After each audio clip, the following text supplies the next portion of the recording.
Welcome to the Costa Property Podcast, the podcast that turns your dreams of owning a piece of paradise on the Costa del Sol into reality. I'm Warner Laurie, and I'm joined by my co-host and wife, Sandra Laurie. Join us as we embark on navigating the ins and outs of real estate and relocation to this beautiful region. We're not just about market trends, we're about sharing real-life experiences, because we know the struggle firsthand, and I've helped many people navigate this challenge also. If you're dreaming of your perfect Costa del Sol home and want to get real, no-frills, expert advice, then you're absolutely in the right place. Join us each week as we share honest insights and information that will guide your journey. Maybe you're in your 40s or 50s and you realise that you're ready for something more. Not just a holiday, but a whole new chapter of your life. Today's guest, Emma Thorne Lees, works with women who are at that exact crossroads in their life. She's a coach who supports expats through the mindset and emotional preparation that it takes to not just move abroad, but to move into a new phase of life with clarity, confidence, and ease. She uses a unique methodology inspired by Japanese culture, and I can't wait for her to share more about it. So Emma, thank you very much for being my very special guest today. Thank you so much for having me. I'm really excited to chat with you today about today's topic. But before we really get into the detail of our discussion, please introduce yourself to our listeners. Tell them a little bit about yourself, how you got to Spain, and also what you do in terms of who are the people that you support. I'm obviously Emma. I'm 52 years old. I don't know why I've just led with that, but it's an important point. Right in the thick of perimenopause, menopause. I'm obviously British originally, although I haven't actually lived in the UK for 19 years now. Lived in Spain for nearly 6 years. I've got a husband and 2 teenagers. I also got a lovely dog. We've moved here, I'm from London originally, but I've lived lots of places in the UK, but also lived in Australia and Costa Rica. And we wanted to live somewhere a bit closer to the UK and family, but obviously with the lifestyle, the weather, different culture and language. And so we moved here with our teenagers, trying to have a kind of long-term base for their secondary education, and very grateful to be living down here on the Costa del Sol. It took me a long time. I thought about becoming a coach and mentor for quite a long time. I've had a lot of my own struggles with my own mental health since my 20s, probably before that, if I'm being honest, but I couldn't ignore it any longer. In my mid-20s with anxiety and depression, and I burnt out from my job nearly 20 years ago, just developed this really deep interest in psychology and personal development, thought about becoming a coach, and I only decided actually a few years ago to actually train to become a coach. I love supporting people. I hate people feeling that they're on their own and can feel like we're really alone when we're in the depths of something that's going on and we're stuck, and I've certainly been there myself. So I think I'd love to help support people that maybe feel like they're on their own and acknowledge that they're not. We're never on our own. There's always someone that can feel similar to us. Thank you for sharing so openly your personal story in terms of what brought you to coaching and mentoring. But it really sounds like that you're a true empath at heart, as well as being a serial expat, making the move multiple times, which is incredible because very brave. Many of us do it once, but to do it 3 times, I think that's quite an accolade. So I'm excited to dive into that in more detail with you as well. I really relate to what you're saying there about the burnout piece. I know when you and I met face to face recently, we both touched on that. That's also what led me to the coaching space after burning out in quite a fast-paced corporate space. We get to a point in our life where we just can't listen to those warning signals anymore, and we have to pay attention. So I imagine that has massively shaped how you work and the purpose behind what you do through your career as well. Absolutely. Yeah. I think being a very, like you say, an empathic person, but very passionate about making a difference in the world could be a great driver to do things and make things happen. My background has been in politics and charities, and that's been something I live and breathe. But there comes a side of it. It means it can take over who you are, your identity, your life as well. And I certainly tipped into that, and I have to be very cautious around that for me personally, and having my own boundaries around that. Not to say that I diminish how much I give in the world, but yeah, being very conscious around that and supporting other people to do exactly the same in whatever their work is, their life. Because it could be all too easy that we can take, especially as women, I think we can take on so much, overgive of ourselves. I've certainly been there and done that, and I have to be very careful about that personally. Yeah, absolutely. I totally relate to that. We wear many hats, and it's important sometimes that we create space for ourselves in our life to really identify away from the career, away from the job title, away from the roles as sister, mum, wife. Who are we? And we're not often allowed to create space in our life to ask ourselves those questions. The work that you do supporting your clients, and we'll go more to that in a minute, I think it's amazing because you're encouraging them and creating a space for them. Emma, tell us a little bit more about who you typically support and who you work with. So I typically work with other attracted people who are in this midlife phase, usually women, but not exclusively. A bit of a crossroads, a bit of a transition. And I think this point in life can very much be a crossroads for so many of us, because in our 20s and 30s, we're a bit more clear about maybe what our path is or the expectations of what we do. Maybe we go to college, maybe we get married, start a family, have a career, and bring up children, and then we get to this point in our late 30s, 40s, 50s, beyond, and maybe this isn't working for me anymore. Maybe things change in our own personal life, our relationships, our career. We start facing, obviously, hormonal changes if we're women, and we maybe just start to reflect on life in a different way. We're a bit more aware of our own mortality. I know that's a bit depressing to bring that up, but we start to think about our lives, our legacy, all of those things. And I typically work with women who are at this kind of transitional point and not really sure of who they are and not really sure of what they want at this stage in life. And like you say, we don't often feel like we have the space to think about those things. It can make us feel like, where do we start, for starters? And it can also feel a little scary, and it can also feel a bit selfish to do that. For women, if we spend all of our time looking after our kids, our partners, our parents, all of the different responsibilities and roles and hats, like you say, it's, oh wow, we can just get stuck. And I think a lot of people get stuck in this kind of holding pattern, as I like to think of it. And it can end up with leading to all sorts of mental health issues, relationship problems, and then it can end up with this kind of, we talk about midlife crisis and men going out and getting sports cars and a younger model for a partner. I'm very much trying to support women to lead a more connected and more intentional life. Yeah, great insight there. And I'd like to come back to that in a minute. But first, I'd like to start with, you've mentioned the stages of midlife, and I'm seeing a lot more around midlife for women, definitely in the media. There's a lot happening in podcast space about it. There's a lot of celebrities advocating for women to be seen in this space of their life. But for you as a professional who supports women in this stage of life, how do you define midlife? Typically, at what stage of life are we talking about?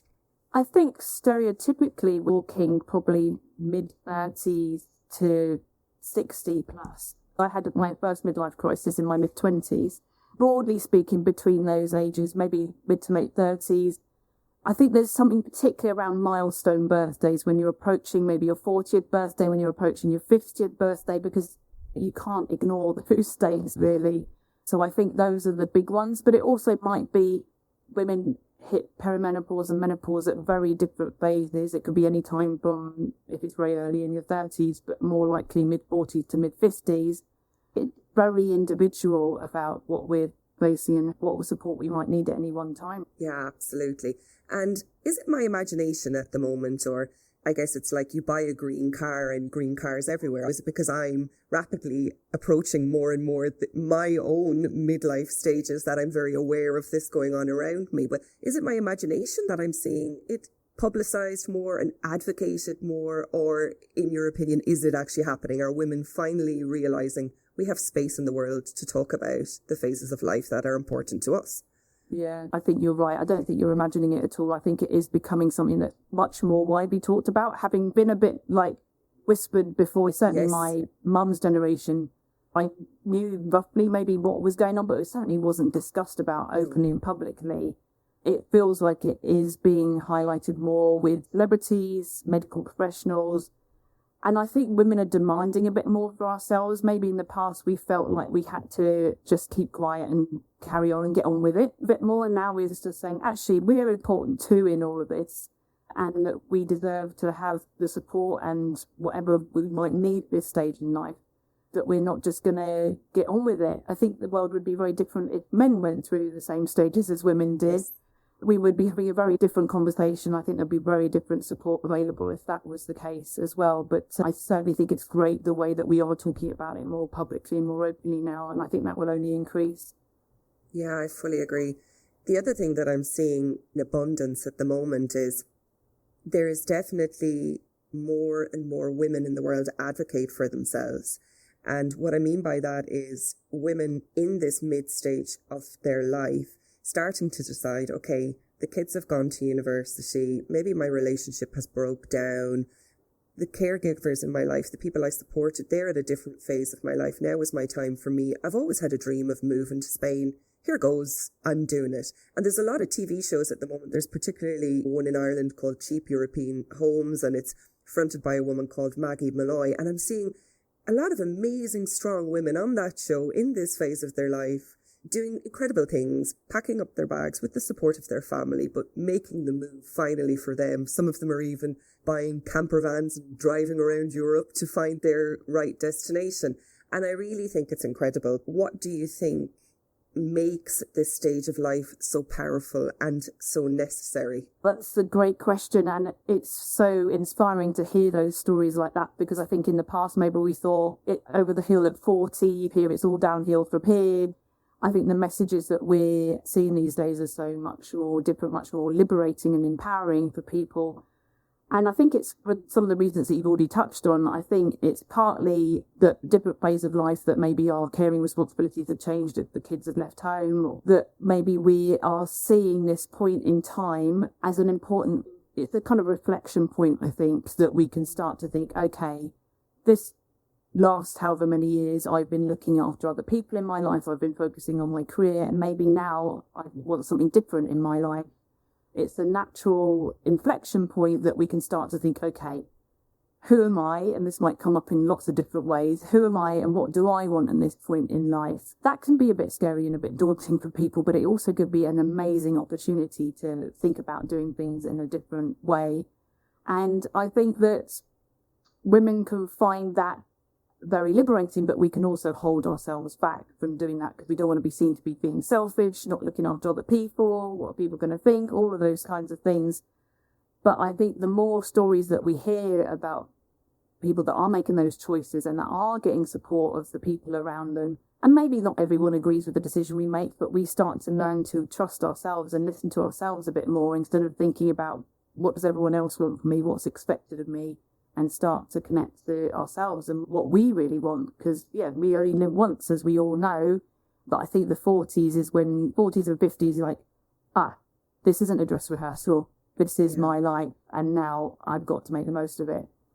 Yeah, absolutely. And it's what you're saying there. It's almost like that switch goes off and goes, okay, you know, what about my legacy? What stories do I want my family to tell about me? What do I want them to remember about me?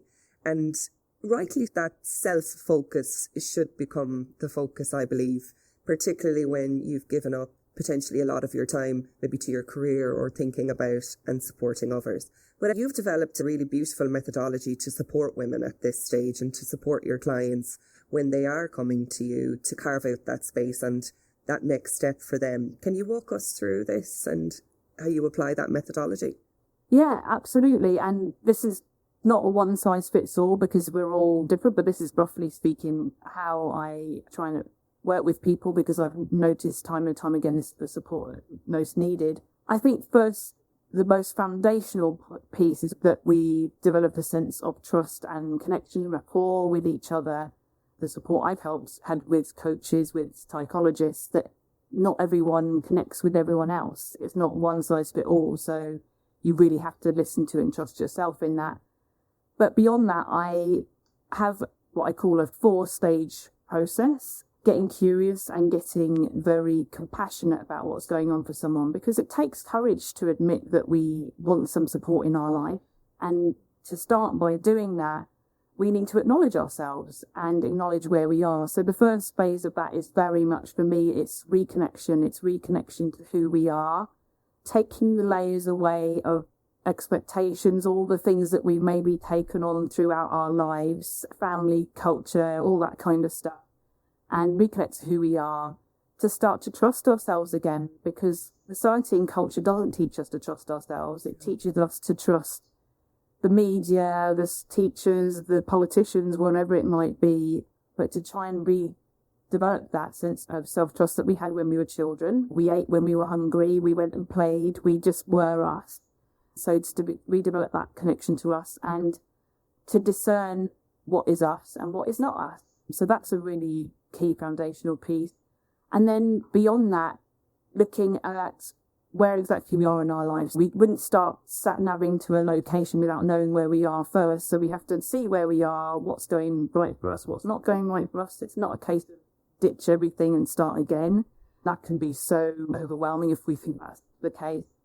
But once we've got that accurate picture, then we go into the next phase of identifying what's been going on for us. And that so often is to do with our own barriers or blocks that we're not usually aware of. Like we've got our own blind spots, we've all got them.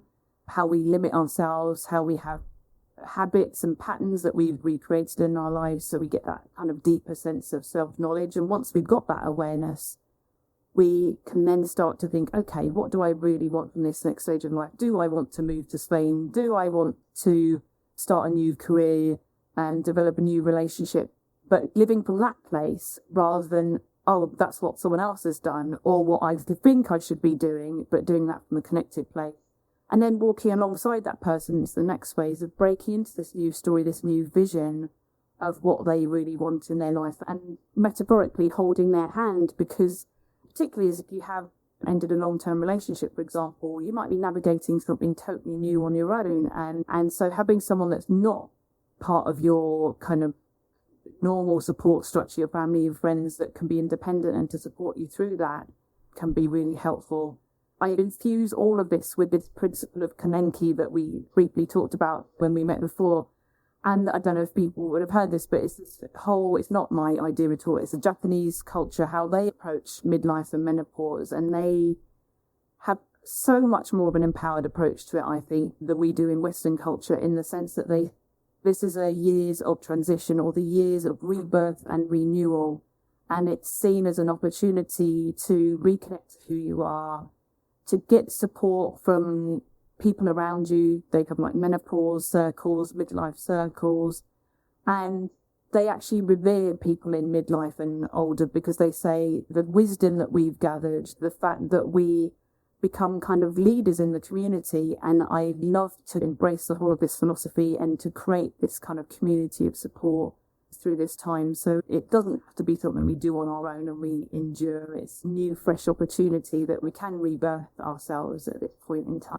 That's really beautiful, because sadly in our society, aging is not seen as a privilege. And especially for women, we hear the comparisons that men tend to age quite well. Often we hear the stories of that they can get more attractive as they age, but women do too. But sadly, society doesn't see it that way.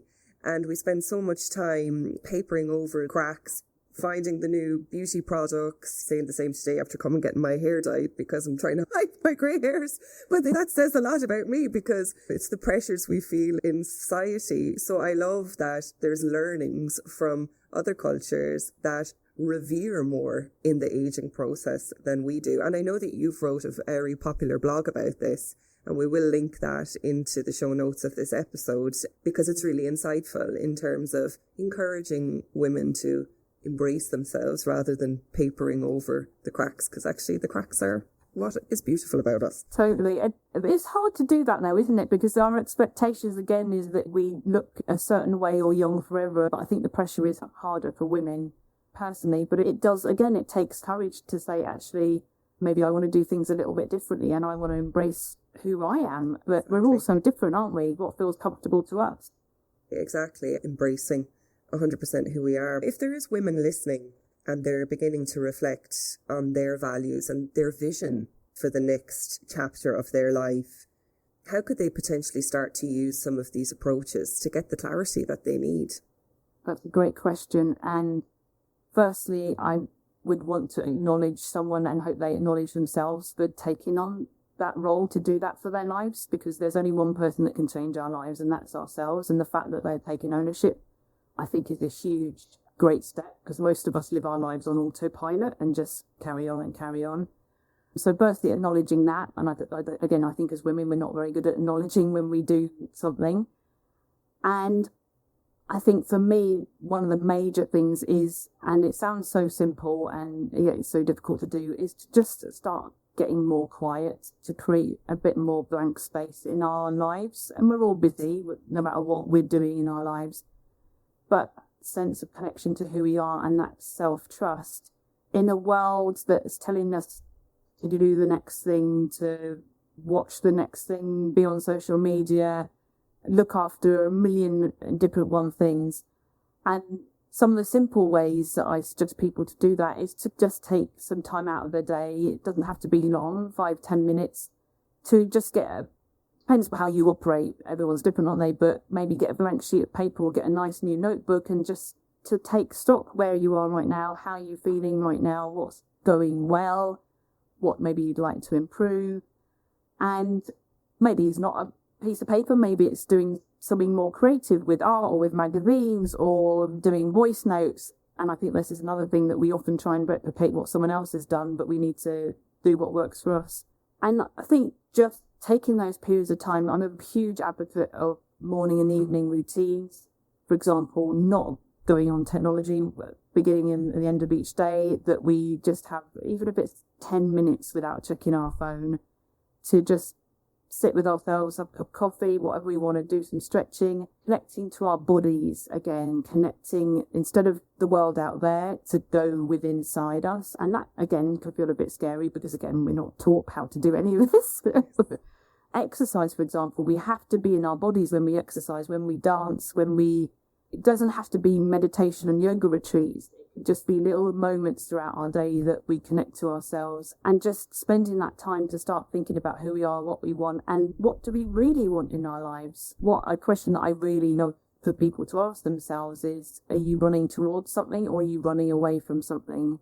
And this can be important, not necessarily if you want to move to Spain or anywhere else, but at this point in life, have you been consistently doing something to keep away from something you've been feeling inside, or do you actually want to create a new exciting life in a new country or whatever it might be? And I've certainly done that in the past, that I've run the other side of the world and then got there and thought, I'm still here. Yes, and that's something that you have to be very conscious of, I think, when you are making the decision to move away. If there is internal dialogues happening or baggage that you need to deal with, once the initial razzmatazz of your move wears off, that internal narrative will still be there that you need to deal with. So I totally agree with you. You have to ask yourself, what is the big why here? Are you running away or towards? That's important. And sadly, I've seen that happen to people over here as well, particularly in the space that we work in. With real estate space, you maintain contact with your clients for a long period of time because you're checking in, because you've been part of a huge part of their life for so long. And sadly, that has occurred. And I would speak frankly, if a relationship is having difficulties in your current location, the relationship difficulties will move with you if you haven't taken the space together to work through them. If you're having some issues with your self-belief, they will only manifest even further when you're in an environment where you're uncomfortable and you have to put yourself out of the box. You have to take the time first to work on your own beliefs and rectify and fine-tune that inner narrative first. So I completely agree with what you say there. And I always speak quite openly about that, because sometimes I would even recommend that people take some time to do some coaching or counselling sessions before their move to really strip back the surface, because it's very important that you make space for identifying the real reasons of why you're making that big move. Absolutely. No, I think that's a really good idea and a good point, and interesting that you've seen that with your clients as well, because you can do the move and it will be exciting, but like that shine will fade away in time and you're just delaying. It doesn't mean your relationship's going to break down. It doesn't mean anything's going to be a crisis, but it just means that the more we be honest with ourselves and get the support that we need, then we can best support ourselves. But again, I think it's changing and improving, but there's still a reluctance to sometimes ask for that support, the more that we can start to ask the help and support of whoever it might be, a trusted friend or a family member or coach, mentor, it could be anyone. But to start having those more vulnerable, honest conversations can save us a lot more problems and heartaches further down the line, essentially. Yeah, and you mentioned a great point earlier. It's about making that space to sit and be still and listen to yourself. Because often when we come to making changes in our life, especially big ones, we can rely a lot on external validation. And we have to be conscious that external validation may not always have our best interests at heart. And I don't think that's always intentionally, but they may not necessarily know what the next right step is for us. So I think first step is the self-connection, right? Before we start to share the bigger plans with the world. No, that's a really important point to underline. It could be hard to do that and to make space to do that because we might want to involve and include other people, but we just need to extend that phase a bit longer because otherwise we can end up living someone else's life effectively. Yeah. And no one really knows us apart from ourselves. And we might have changed from who we were 5, 10, 15, 20 years ago. People might be well-intentioned, but they don't really know what we want. And they might have their own reasons for suggesting or sharing something as well. It can feel a bit daunting to do that because it feels selfish to be thinking about ourselves and what we want. But you could be saving yourself a lot of problems instead of waking up and realizing, oh my God, what I thought I should be doing or what someone else thought I should be doing instead of what I really thought I should be doing. And I think comparison here can be a big one. Comparison as a thief of joy is a big thing that you often see on social media, but that is so true that people can sometimes compare their lives to someone else and think that my life's not as good because I'm not doing that. Or equally, we think that we have to do that. I had a client once whose relationship broke down, whose kids had left home, and so she felt this expectation that she should be travelling the world and she should be looking for a new partner. And she went, actually, I don't really want either of those things. I'm perfectly happy where I am right now. I might just go away for a few weeks and come back home. And she suddenly realised that she was doing what was expected of her instead of being connected to what she really wanted. But yeah, that takes some courage to do that. There's so many lessons in that. And I'll share with you quite openly, like I probably went through my own midlife crisis 3 years ago, and ways I was living my life. I was actually living my life through beliefs that weren't even my own. And I only really realised that when I took the space to allow my head to be still, because I had adapted this busy hustle, hard work, go attitude. And I really had to retrain my brain to readjust, to make space. And then I learned that actually a lot of the things that were causing me that internal restlessness in my own life, or that feeling of, am I unhappy? How can I be unhappy? I have everything I want. It was because actually my beliefs needed upgrading.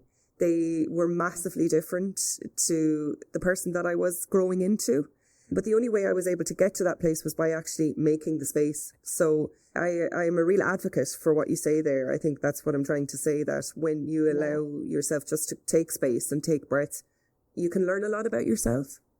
Absolutely, absolutely. And I love that you shared that openly as well, because I think it's so important that we start to be more vulnerable and share these stories. It gives permission for other people to not only start sharing themselves a bit more vulnerably, but also to think about, okay, this is normal. All of this is normal. We do not ever stay to be the same person throughout our life. And if we do, then there's something not right there either. So it's totally normal to go through these phases and to take this time out and to suss out who we are and what we want right now. And I've been through that so many times in my life. I've done a bit of a social media. If anyone goes on my social media at the moment, I haven't posted anything for weeks on Facebook and Instagram because I realised that I needed some time away from that. It was making me feel like I wasn't connected to who I was. And again, I was terrified of doing that in one level because I've got a business. I need to be doing this. This is what I should be doing. But I think this point in life, it's like the shoulds, we can stop thinking about those and start thinking about what do we want. Not to exclude everyone else, not to shut anyone else out, but just to start to think more about us. Yeah, I totally agree with you. And we meet a lot of women who, through the work that we do, that listen to this podcast and reach out and tell us about their visions and their dreams and their plan for the next stage of their life. But they often feel a little bit stuck of how to get to A to B. A lot comes into it. What should we be doing? The expectations of others. It's a confusing time. But if they're listening now and they really want to make plans to make their dream a reality in the future, what one piece of advice would you give them to help them find their clarity? So if someone's got a fairly clear idea about what they want and what they want to do next in their life, but maybe feels a bit overwhelmed by it or a bit stuck, I think firstly, I again would say fantastic that you can acknowledge where you are and give yourself a bit of passion for that. I think is the most important thing I'd say. If no matter what we're facing in life, I think the one vital thing that we don't do for ourselves, and certainly my experience of the people that I've worked with, is just to be kind to ourselves. We're very compassionate with other people in our lives, I find, but to give ourselves passion is so hard. So treat ourselves like we would a loved one, a young child, and say, okay, this is hard for me right now, and what do I need? Do I need to give myself space? Do I need to have a break from it? What do I most need right now? And asking ourselves that question. Maybe we just need a bit of a time out. Maybe we need to acknowledge we've got mixed emotions going on. Maybe we need to have a few days off from thinking about something, to create an action plan. We're all so different, but to ask ourselves, what do we need in that moment of uncertainty or overwhelm? Then the compassion, I think, is the key that unlocks all of the possibility. And it's usually the last thing we'd ever think of doing, because it feels like a bit of a wishy-washy, woo-woo, weird thing that you do for children, not for us. And I think from that point, then there's the gold. Then we can start to follow the breadcrumbs. Okay, I'll take this one step, then I'll take that small step. Yeah. It doesn't have to be all done this week, next month. 100%. Our own time. Because fundamentally, we are the experts of our own life, right? And that expert inside us can't communicate with us if we don't allow space for the drop-ins, right? Yeah, absolutely. We forget it sometimes in the busyness. Yeah, totally. And again, we all do it. Even though I know this, I still forget to do it myself. It's just we are part of our culture, part of our upbringing. There's no one we need to blame for any of it. We need to be aware that's what we're doing. And then, start to listen and start to follow those breadcrumbs and following our own timeline and following the way that feels good and right for us. And get the support that we need in that process, because, again, it can be quite easy to get off course. But if we've got someone walking alongside of whoever that might be, that can really help give us more courage and more strength too. Emma, it's been such a powerful discussion. So thank you for joining me and navigating it with me. If anybody listening feels very connected with your message and wants to learn more about how to work with you and reach you, how can they get in touch? So I've got several ways. I've got a website, emmathornelees.com. I'm on Instagram and Facebook, Emma Thorne Lees as well. And on LinkedIn, I know you're going to put them all in the show notes. So if anyone wants to reach out, then do send me an email or get in touch anyway. But most important thing I say, no matter what you're going through, that you get the support that you need. It might not be me, anyone that you feel connected to that resonates for you. It's really important that we get the support that we need and we deserve. 100% agree. Thank you, Emma. Yes, what a great discussion. And thank you for listening. Thank you. So if you're standing at that midlife crossroads wondering if it's too late to create a life abroad, this is your sign. Whether it's working with a coach like Emma or speaking with our team at WL Costa Properties, time to explore what's possible is now. If you've been enjoying this episode, please hit the follow or subscribe button so that you don't miss out on an episode.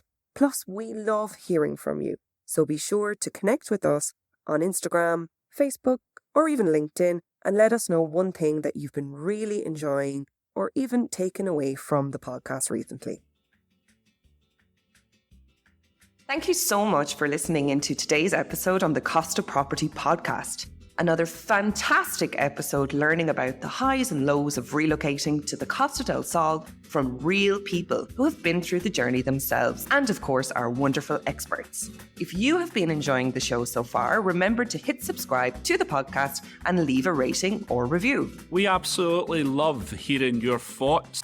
Please send any questions that you would like us to answer on the show to Warner at wlcostaproperties.net. or you can pop us a message on our socials, which are in the show notes. Remember, you can also visit the website www.wlcostaproperties.net. See you on the next episode, and bye for now. Bye-bye.